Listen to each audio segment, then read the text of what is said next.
और गंगा जी ने अगस्त मुनि के आश्रम को बहा दिया। जब अगस्त मुनि के आश्रम को बहा दिया तो अगस्त मुनि नाराज हो गए और उन्होंने अंजलि भर करके एक बार में ही गंगा का पान कर लिया। पूरी गंगा को पी गए। भागीरथ ने पीछे मुड़ करके देखा गंगा आ रही है कि नहीं आ रही, कहीं नहीं दिखाई दी कि गंगा आ रही है। भागीरथ फिर पीछे दौड़े। कहते हैं जितनी तपस्या जितनी मेहनत अपने पूर्वजों के प्रति भागीरथ ने की, आज तक किसी ने नहीं की। अपने पूर्वजों का कल्याण करने के लिए इस संसार में प्रत्येक व्यक्ति संतान क्यों चाहता है?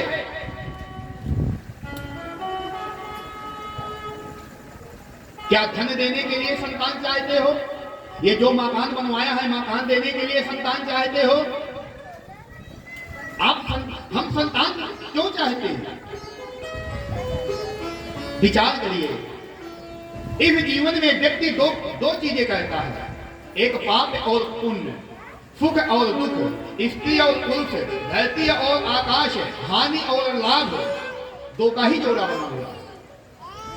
अगर हम अपने पाप कर्मों के द्वारा अगर नरक को चले जाएं तो हमारे वंश में कोई ऐसा सुपुत्र पैदा हो जिससे हमें अधोगति से ऊर्ध्वगति की ओर ले जाए, इसलिए हम संतान चाहते। धन देने के लिए संतान नहीं चाहते।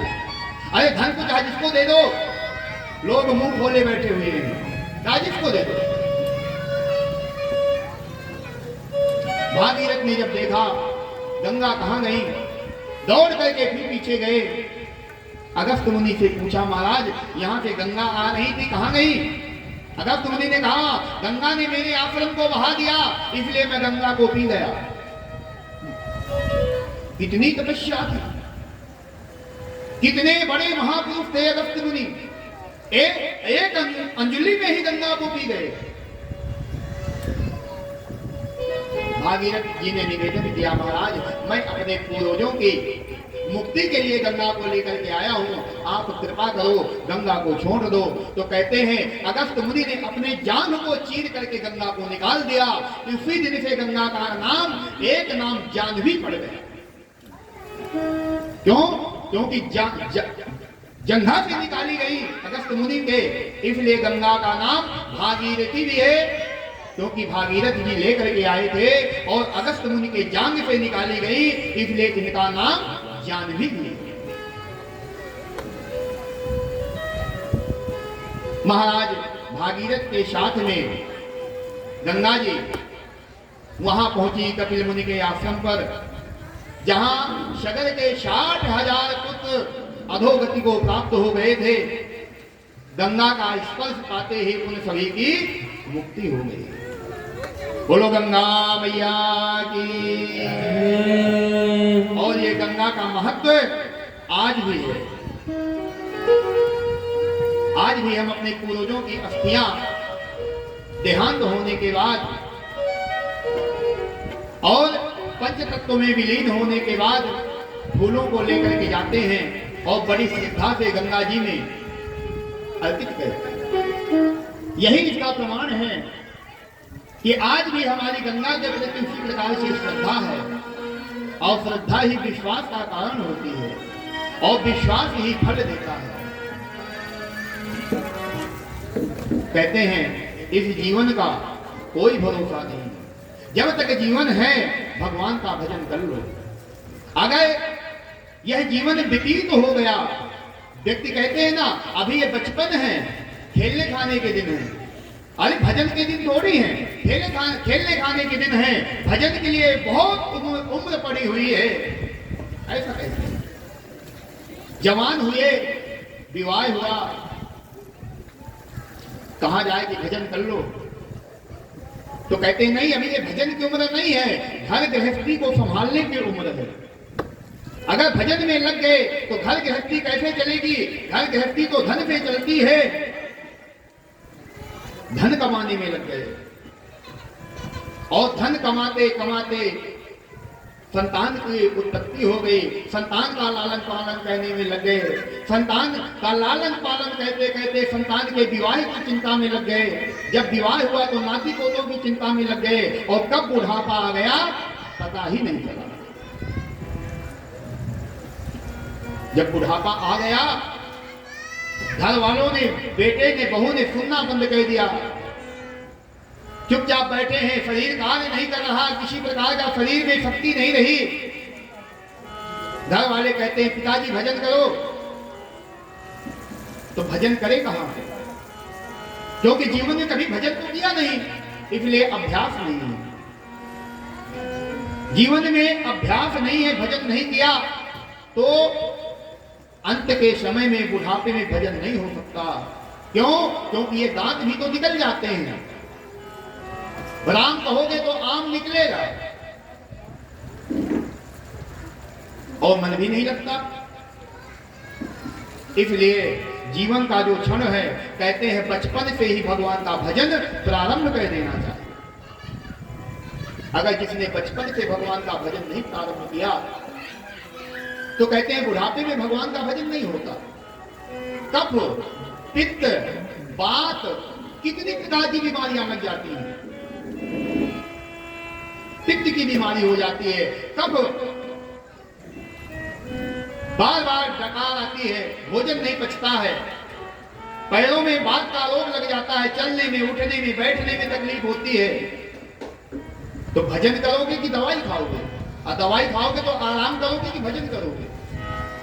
फिर हम कह देते हैं भगवान सब जानते हैं, और इतना कह के छुटकारा पा लेते हैं। तो इतने में छुटकारा मिलने वाला नहीं है, भजन तो करना पड़ेगा। हम माता के गर्भ में ही भगवान से वचन देकर के आए हैं कि संसार में जाने के बाद हम सिर्फ आपका भजन करेंगे, बाकी कुछ नहीं करेंगे। और संसार में आने के बाद हम सब अगर कुछ भूलते हैं तो क्या भूलते हैं? भगवान का भजन करना ही भूल जाते हैं। इसलिए इस जीवन का कोई भरोसा नहीं है, कब श्वास निकल जाए। बालक भी तो मर जाते हैं, जवान भी मर जाते हैं, निश्चित नहीं है कि बूढ़े ही मरते हैं। मृत्यु कभी भी किसी को आ सकती है, इसलिए मृत्यु के आने के पहले अपना जीवन सुधार लेना चाहिए। इस जीवन का कोई ठिकाना नहीं कि क्या भरोसा है इस जिंदगी का, साथ देती नहीं किसी का। क्या भरोसा जिंदगी का, साथ देती नहीं है किसी का। क्या भरोसा है इस जिंदगी का, साथ देती नहीं किसी का। क्या भरोसा है इस जिंदगी का, साथ देती नहीं है किसी का।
दुनिया हकीकत पुरानी, चलते रहना इसकी रवानी।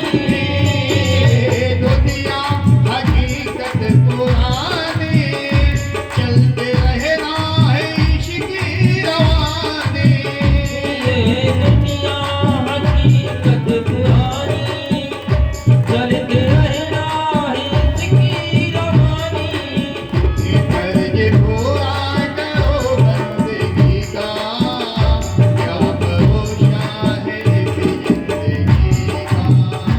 फर्ज पूरा करो बंदगी का, फर्ज पूरा करो बंदगी का। साथ देते नहीं है किसी का, किसी का साथ देते नहीं है।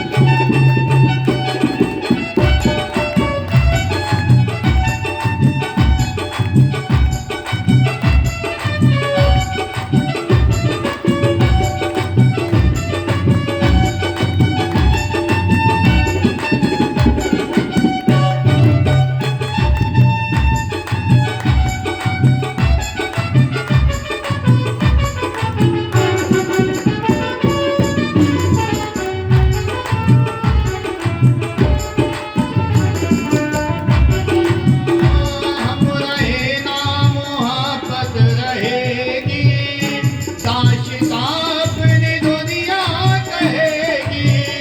हम रहे रहेगा मोहब्बत रहेगी, दास्तां अपनी दुनिया कहेगी।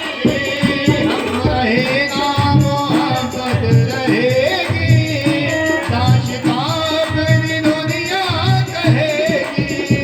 हम रहेगा मोहब्बत रहेगी, अपनी दुनिया कहेगी। नाम रह जाएगा आदमी का, नाम रह जाएगा आदमी का, क्या भरोसा है रह जाएगा आदमी का।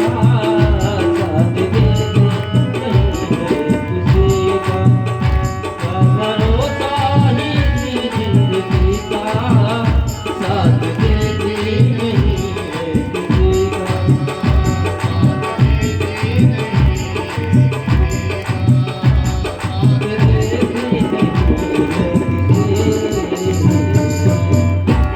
बोले वृंदावन बिहारी लाल की जय। सुखदेव स्वामी कहते हैं, हे राजन,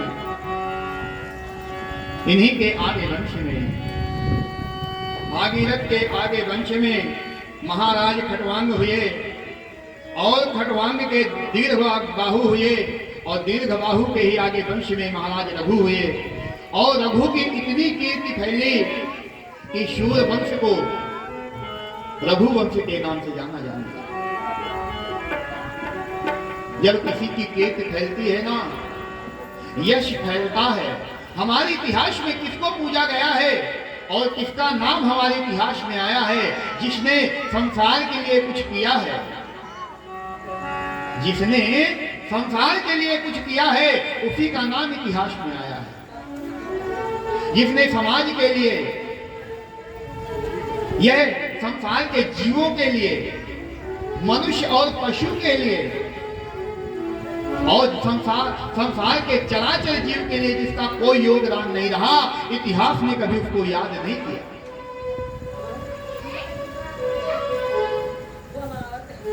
सुखदेव स्वामी कहते हैं, हे राजन,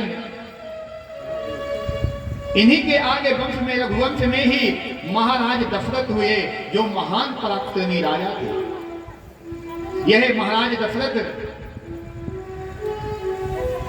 कहते हैं महाराज दशरथ के भी कोई संतान नहीं थी। मैंने पहले भी बताया था कि शूर वंश में बिना यज्ञ किए किसी को संतान की प्राप्ति हुई ही नहीं।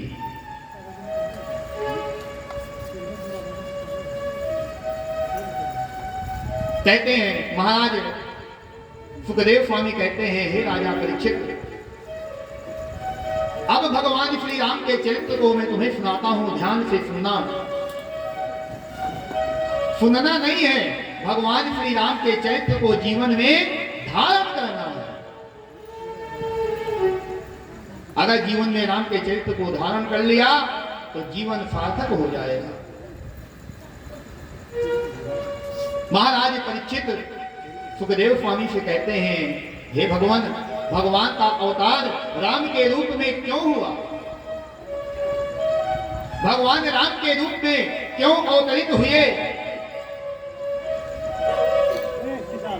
तब सुखदेव स्वामी कहते हैं, हे राजा परीक्षित सुनो, एक बार की बात है,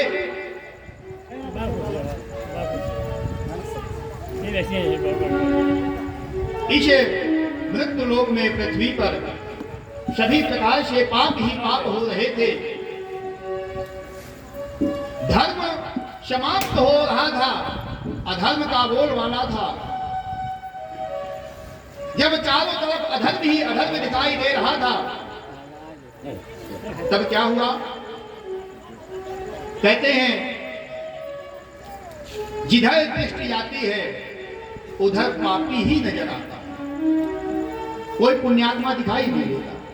कैसे जीव रह गए हैं? भगवान ऐसे नहीं आते।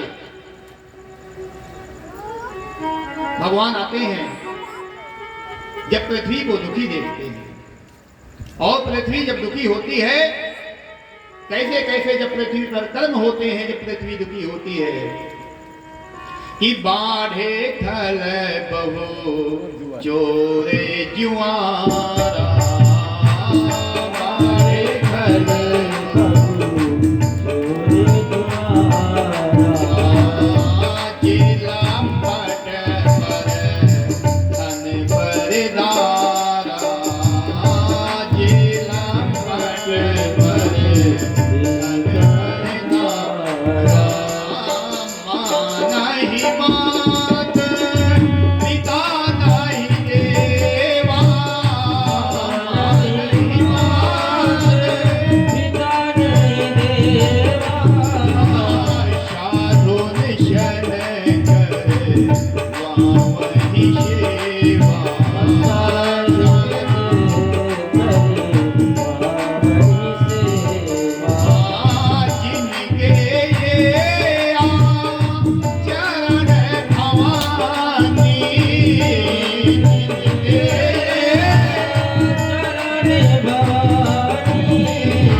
स्त्रीगामी है, लंपट है, मां नहीं, मात पिता नहीं देवा, अपने माता की आज्ञा को नहीं मानते, पिता की आज्ञा को नहीं मानते।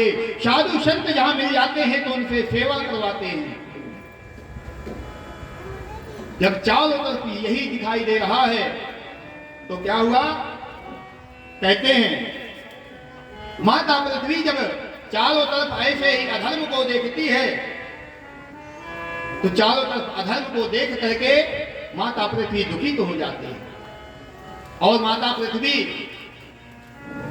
कि अतिशय देखी धर्म के हानि, अतिशय देखी धर्म के हानि, परमेश भेद धरा कुलानि, परमेश भेद धरा पुरानी, धेनु रूप धरि हृदय विचारी, धेनु रूप धरि हृदय विचारी, गई कहाँ जहाँ शूर मुनि झारी, गई कहाँ जहाँ शूर मुनि झारी।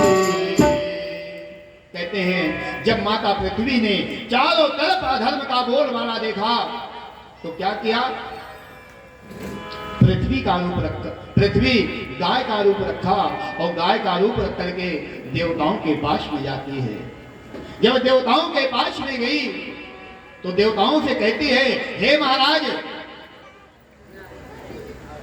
मैं त्रस्त हो गई। किससे त्रस्त हो गई? रावण के कर्मों से त्रस्त हो गई। रावण, कुंभकर्ण, मेघनाद इत्यादि और इसके जो परिकर हैं और इसके जो सेनापति दूत इत्यादि हैं, ये ब्राह्मणों को जीने नहीं दे रहे, कहीं यज्ञ नहीं होने दे रहे, कहीं शुभ कर्म नहीं होने दे रहे। मैं तो त्रस्त हो गई, क्या करूंगा? जब माता पृथ्वी कहती है कि मुझे सिर्फ इस पापी का ही भय है, पापी का ही भार है और मुझे कोई भार नहीं है, कि गिरीश सिंधो भार नहीं मोही, गिरीश सिंधो भार नहीं मोही, जस मोहि करो एक पर दोही, जस मोहि करो एक पर दोही। कहते हैं मुझे नदियों का, झीलों का, पर्वतों का, लताओं का, कुंजों का, नदियों का मुझे कोई भार नहीं है। माता पृथ्वी कहती है, अगर मुझे भार है तो किसका है? एक परद्रोही का भार है, जो दूसरे से द्रोह करने वाला है, दूसरे की संपत्ति को नष्ट करने वाला है, दूसरे की नारी का हरण करने वाला है और दूसरे को कुदृष्टि से देखने वाला है। क्या करें? तो कहते हैं सभी देवी देवता बैठे हैं और सभी देवी देवता आपस में विचार करते हैं, देवी तुम्हारे, हे माता पृथ्वी, तुम्हारे दुख को कैसे दूर किया जाए? मेरे दुख को देवताओं आप ही दूर कर सकते हो, इसीलिए मैं आपके पास में आई हूं। माता पृथ्वी कहती हैं, देवताओं, मैं किसके पास जाऊं? आप अगर मेरे दुख को नहीं दूर करोगे तो मैं कहां जाऊं? तो सभी देवी देवता बैठे हैं, जिनमें यक्ष भी हैं, गंधर्व भी हैं, किन्नर भी हैं, सभी हैं और सभी विचार करते हैं कि पृथ्वी के दुख को कैसे दूर किया जाए। कोई कहता है वो परमात्मा ही पृथ्वी के दुख को दूर कर सकता है, लेकिन वो परमात्मा मिलेगा कहां? कोई कहता है वो परमात्मा मंदिर में मिलेगा, कोई कहता है भक्त के हृदय में मिलेगा, कोई कहता है वो परमात्मा तीर्थ यात्रा में मिलेगा, कोई कहता है वो परमात्मा संतों के चरणों में मिलेगा, कोई कहता है ब्राह्मण के पास में मिलेगा। वो परमात्मा मिलेगा कहां? सभी आपस में विचार कर रहे हैं कि बैठे शोरे शब का नहीं विचारा, बैठे शोरे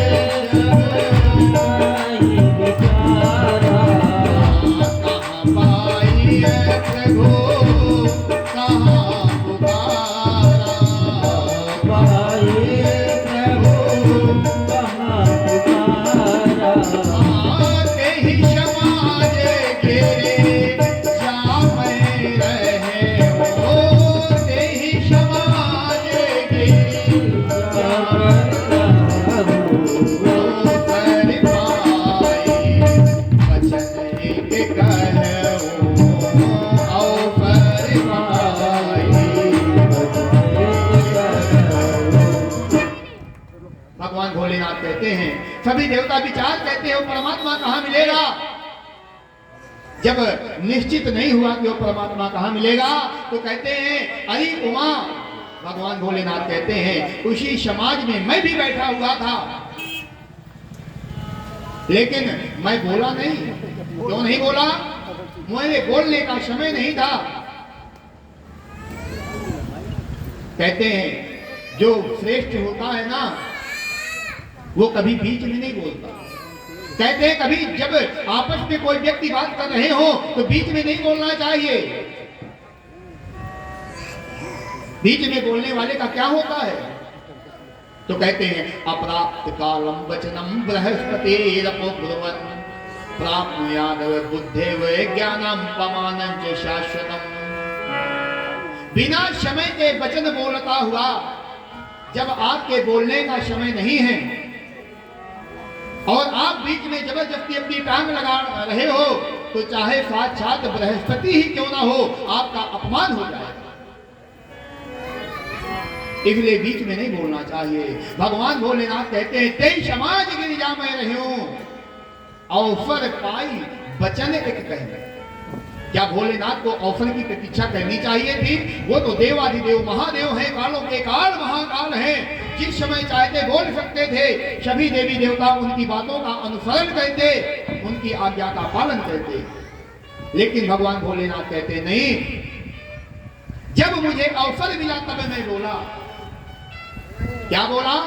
कि हरि व्यापक शर वत समाना, हरि व्यापक सर्वभक्ति समाना, प्रेमत प्रकट मोहिमय जाना, प्रेमत प्रकट कोई मैं जाना।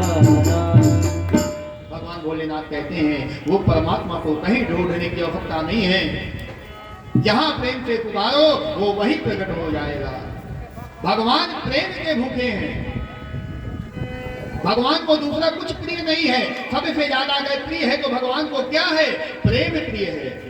प्रेम में भगवान ने हिलिनी के जूठे बेल खा लिए थे। भगवान ने प्रेम में ही तो केवट को अपने हृदय में लगा लिया था। भगवान ने प्रेम में ही तो सुग्रीव से मित्रता की थी। अगर भगवान ताकत देख करके मित्रता कहते तो सुग्रीव से नहीं, बाली से मित्रता कहते, क्योंकि राजा बाली ज्यादा बलवान था। भगवान कहते नहीं, मैं प्रेम का भूखा हूं। और भगवान वहीं प्रकट हो जाते हैं जहां प्रेम होता है। कहा भी गया है कि राम ही केवल प्रेमो प्यारा, राम ही केवल प्रेम प्यारा, राम ही केवल प्रेम प्यारा, राम ही केवल प्रेम प्यारा, जाने सके जो जान निहारा, जाने सके जो जाने राम को प्रेम ही प्रिय है। तो कहते हैं सभी देवी देवता जितने एकत्रित थे भगवान भोलेनाथ के कहने पर कि वो परमात्मा, कहते हैं परमात्मा है कहां? अभी यही बात तो हो रही थी कि तीर्थ स्थान में मिलेगा, संतों के पास में मिलेगा, गरीब की कुटिया में मिलेगा, संत के यहां मिलेगा, महात्मा के पास मिलेगा, साधु के पास मिलेगा। वो परमात्मा है कहां? तो कहते हैं परमात्मा कहीं नहीं है, जहां प्रेम है वहीं परमात्मा है। कि नहीं अंदर है नहीं बाहर है। परमात्मा ना तो अंदर है ना बाहर है। कि नहीं अंदर है नहीं बाहर है, ना विरक्ति में है ना विलास में है। कि नहीं आम में है। अगर कोई कहे कि मैं आम व्यक्ति हूं, परमात्मा धन का लालची नहीं है, परमात्मा मेरे पास आएगा। एक कहता है मैं बहुत धनी हूं, परमात्मा मेरे पास आएगा। कहते नहीं कि नहीं आम में है नहीं खास में है। यदि प्रेम है तो प्रभु पाश में है, यदि प्रेम है तो प्रभु पाश में है। वो परमात्मा से अगर तुम्हारा प्रेम है तो परमात्मा तुम्हारे पास में है, कहीं ढूंढने की आवश्यकता नहीं है। कहते हैं सभी देवी देवताओं ने भगवान की प्रार्थना की और भगवान का वहां प्रागट्य हो गया। जब भगवान का वहां प्रागट्य हो गया, भगवान प्रकट हो गए सभी देवी देवताओं के पास में, और भगवान से सभी देवी देवताओं ने निवेदन किया, प्रभु इस पृथ्वी के दुख को दूर करो, आप अवतरित हो। तब भगवान कहते हैं मैं बहुत जल्दी आने वाला हूं। कहां आऊंगा मैं भी तुम्हें बताता हूं। किसके यहां आऊंगा? सभी देवी देवता लालायित हैं सुनने के लिए कि भगवान का अवतार किसके यहां होगा। जिस प्रकार से वो तो साक्षात परमात्मा है। अगर यहां किसी को पता चल जाए कि उसके यहां कोई विधायक आ रहा है, कोई सांसद आ रहा है, कोई मंत्री आ रहा है, तो जो दूसरा नहीं जानता है वो जानने की कोशिश करता है, बार बार पूछता है किसके यहां आ रहा है। पूछता है कि नहीं पूछता, बार बार पूछता है किसके यहां आ रहा है, क्यों आ रहा है। अरे ये तो छोटे से विधायक सांसद है, वो परमात्मा जिसके यहाँ आ रहा है, तो क्या ये देवी देवता जानना नहीं चाहेंगे कि परमात्मा तुम किसके यहाँ आ रहे हो। भगवान कहते हैं कि मैं बता रहा हूं किसके यहाँ आ रहा हूं, कि कश्यप आदित्य महाताप के कश्यप आदित्य तीन गाँव में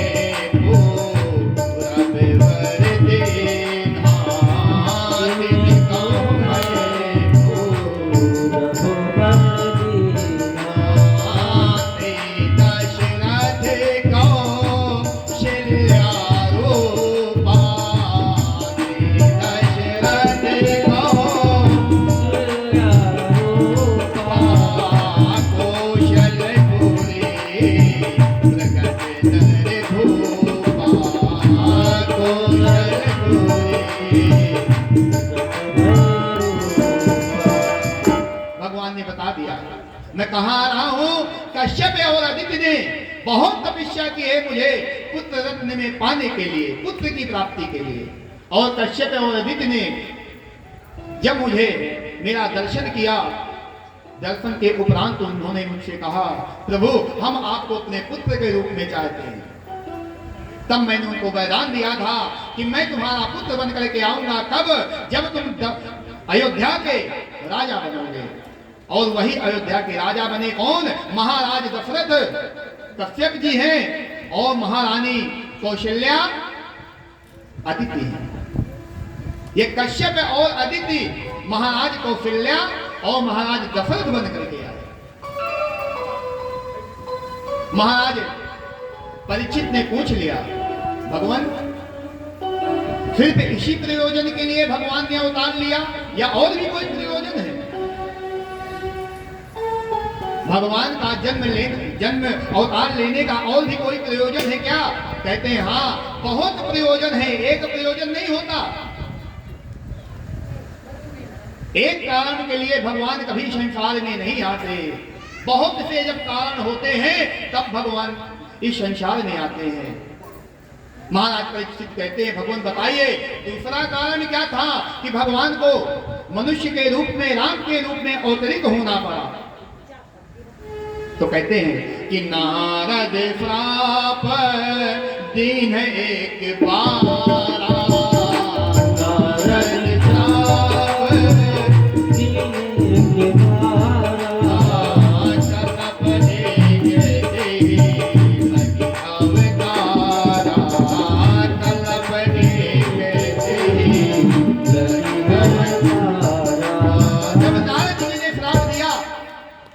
जब नारद जी ने श्राप दिया, माता उमा ने पूछ लिया भगवान भोलेनाथ से कि नारद जी तो भगवान के भक्त हैं, नारद जी हमेशा वीणा लिए हुए नित्य प्रति 24 घंटे भगवान के हरिनाम का सुमरन कहते रहते हैं।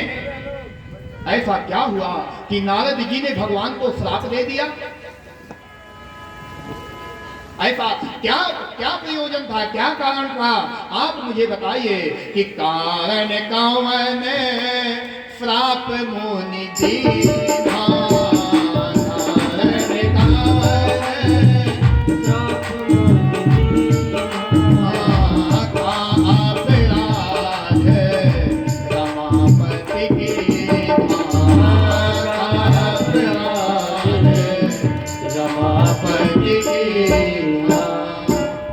क्या भगवान भी कोई अपराध कर सकते हैं?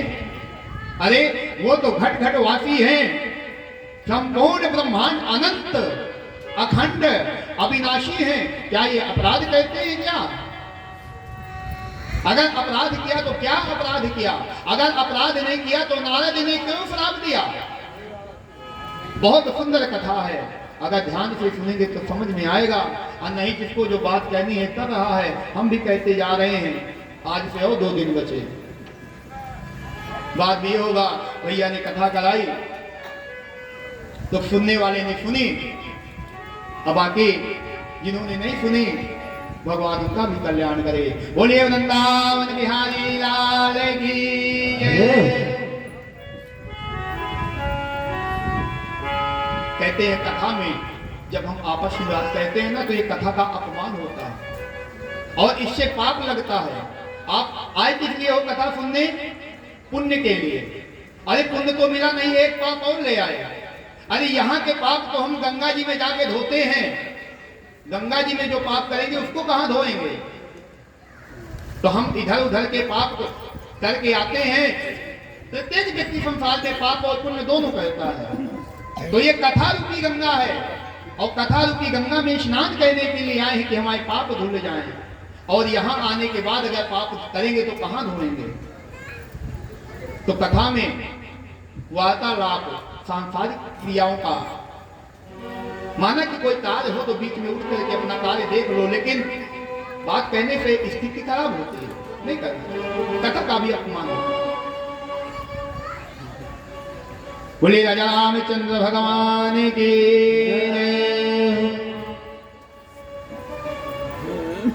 कहते हैं क्या अपराध किया भगवान नारायण ने कि नारद जी ने श्राप दिया? तो कहते हैं एक बार की बात है, नारद जी तपस्या में संलग्न थे। इंद्र को यह हुआ कि नारद मेरा इंद्रासन पाने के लिए तपस्या कर रहे हैं। नारद जी की तपस्या को भंग करने के लिए कहते हैं काम को भेजा इंद्र ने कि जाओ नारद की तपस्या भंग करो। नारद के पास में काम आया और उसने नारद जी की तपस्या भंग करने का संपूर्ण प्रयास किया, लेकिन नारद जी की तपस्या भंग नहीं कर पाया। जब नारद जी की तपस्या नहीं भंग कर पाया और वहां से लज्जित होकर के लौट गया, तो नारद जी को अभिमान हो गया। नारद जी को जब अभिमान हो गया, नारद जी फूले नहीं समा रहे हैं, मैंने काम पर विजय प्राप्त कर ली, मैंने काम को जीत लिया, चारों तरफ कहते घूम रहे हैं। और कहते कहते नारद जी कहां पहुंचे? भगवान भोलेनाथ के यहां पहुंच गए। और भोलेनाथ से कहते हैं कि तब नारद गए ने शिव पाही, तब नारद ने शिव पाही,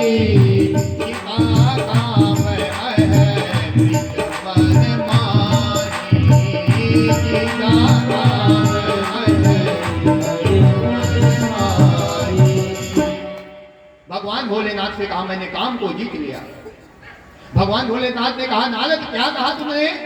नारद जी कहते हैं हाँ महाराज मैंने काम को जीत लिया। कहते हैं काम क्रोध लोभ मोह निद्रा और आलस्य, ये 6 विकार है। सबसे पहला विकार कौन सा है? काम। पहली संज्ञा काम की। फिर इसके बाद में क्रोध है, फिर लोभ है, फिर मोह है, फिर निद्रा है, फिर आलस्य है। लेकिन पहले नंबर पे क्या है? काम है। हम निद्रा को भी जीत सकते हैं, आलस्य को भी जीत सकते हैं, लेकिन लोभ को भी जीत सकते हैं, क्रोध को भी जीत सकते हैं। काम को जीतना बहुत कठिन है, बहुत ही कठिन है। कहते हैं 10,000 वर्ष तक विश्वामित्र ने तपस्या की। विश्वामित्र जी ने 10,000 वर्ष तक तपस्या की और मेनका की पायल की घुंघरू की आवाज को सुन करके 10,000 वर्ष की तपस्या ऐसे संत की 10,000 वर्ष की तपस्या भंग हो गई। और और मेनका ने जो विश्वामित्र की तपस्या भंग की, वहीं से वहां उनके शकुंतला पैदा हुई, जिस शकुंतला का विवाह महाराज दुष्यंत के साथ में हुआ, और उसी शकुंतला दुष्यंत के एक पुत्र पैदा हुआ जिसका नाम भरत है। इसलिए काम को जीतना बहुत कठिन है। भगवान भोलेनाथ कहते हैं, नारद ये बात तुमने मुझसे कही तो कही,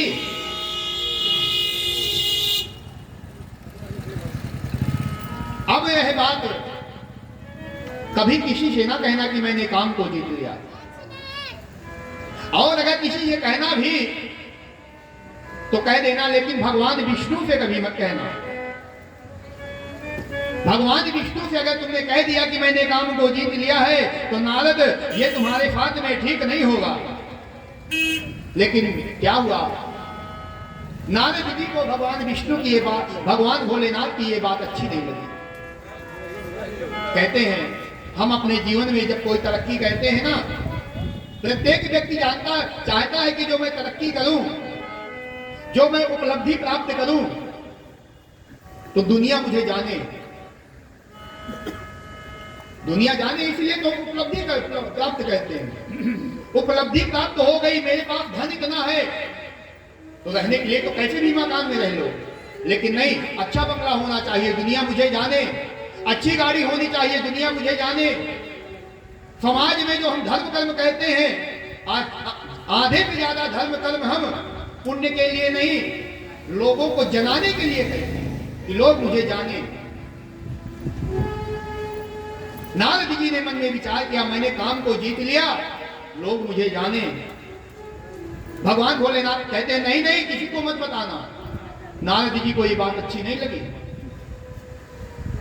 किसी तरह मुंह बना करके नारद जी वहां से चले गए, और जब एक दिन की बात है, वीणा बजाते हुए नारद जी भगवान विष्णु के पास में पहुंच गए। भगवान विष्णु के पास में पहुंचे, और बात बात में नारद जी ने बता दिया, महाराज आपकी कृपा से मैंने काम को जीत लिया। भगवान विष्णु कहते हैं, नारद तुमने काम को जीत लिया? हाँ महाराज, मैंने क्या जीत लिया, आपकी कृपा थी तो मैंने जीत लिया। नारद जी ने जब कहा कि मैंने काम को जीत लिया, भगवान विष्णु मंद मंद मुस्कुराने लगे। नारद, काम को क्या जीत लिया, तुम्हें तो मत आ गया। अब भगवान ने पता है क्या किया, तुरंत माया का विस्तार कर दिया। माया का विस्तार किया। जब नारद भगवान को प्रणाम करके वैकुंठ से बाहर निकले, बाहर निकलने के बाद एक 7 योजन का एक नगर बना है, और उस नगर में एक शील निधि नाम का राजा है, और उस राजा के एक कन्या है विश्व मोहिनी। विश्व मोहिनी कन्या का नाम है। नारद जी भ्रमण करते करते उस नगर में पहुंच गए। जब उस नगर में पहुंचे तो शील निधि राजा ने जब नारद जी को देखा, नारद जी को प्रणाम किया, और नारद जी को प्रणाम करने के उपरांत अपनी कन्या को बुलाया। अपनी कन्या को बुलाने के उपरांत शील निधि राजा कहते हैं, नारद जी इस कन्या का हाथ देखिए, इस कन्या का विवाह किसके साथ में होगा। प्रत्येक पिता की ये तमन्ना रहती है, प्रत्येक पिता की अभिलाषा रहती है कि मेरी पुत्री का विवाह कहां हो। और संसार का ऐसा कोई पिता नहीं है जो अपनी पुत्री के लिए अच्छे से अच्छा वर ना देखता। एक लड़की के लिए 50 लड़के देखे जाते हैं, जो सबसे अच्छा होता है उसी के साथ में हम अपनी पुत्री का विवाह करते हैं। देखते 50 हैं, अब 50 में देखते हैं जो सबसे अच्छा होगा उसके साथ में करेंगे। शील निधि राजा ने कहा, नारद जी मेरी पुत्री का हाथ देखिए और बताइए मेरी पुत्री के लिए वर कौन सा है, किसके साथ में विवाह होगा। नारद जी ने जैसे ही विश्व मोहिनी का स्वरूप को देखा, इतनी सुंदर, नाम ही विश्व मोहिनी है, देखते ही नारद जी अपना सब कुछ भूल गए, मोहित हो गए। याद ही नहीं रहा कि मैं नारद हूं। मैं इतना तपस्वी हूं, याद कुछ भी नहीं याद है, मैंने काम को जीता है ये भी भूल गए। उस विश्व मोहिनी को देखते ही नारद जी विचलित हो गए, अपने स्थान से डिग हो गए, हिल गए। उस कन्या के हाथ को देख करके नारद जी पता है क्या कहते हैं कि जो यही बरय अमर सोई होई, जो यही बरय अमर सोई, समर भूमि तेहि जीते न कोई, समर भूमि तेहि जीत कोई।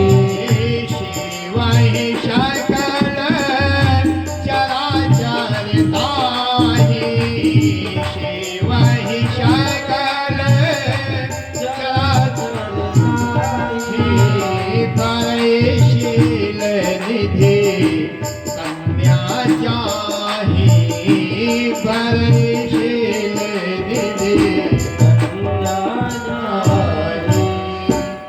कहते हैं एक शब्द के कई अर्थ होते हैं। नारद जी ने जब इस कन्या का हाथ देखा तो कन्या का हाथ देख करके मन में विचार करते हैं कि जो यही बरय अमर सोई हुई। हाथ की रेखाओं में यह लिखा है कि वही इसका वर्ण करेगा जो अमर होगा, वही इसका वर्ण करेगा जिसको कोई जीत नहीं सकता। और नारद जी इसका अर्थ क्या निकालते हैं, ये कन्या जिसका वर्ण करेगी वह अमर हो जाएगा और वह अजेय हो जाएगा, उसको कोई जीत नहीं सकेगा। नारद जी ये गलत अर्थ निकालते हैं। कहते हैं जब व्यक्ति स्वार्थी हो जाता है ना, तब वह क्या अर्थ सही है और क्या अर्थ गलत है वह भूल जाता है। नारद जी बारंबार उस कन्या का मुखार बिंद देखते हैं और कहते हैं कितनी सुंदर है ये, किसके साथ में इसका विवाह होगा, मैं ऐसा क्या उपाय करूं कि ये कन्या का विवाह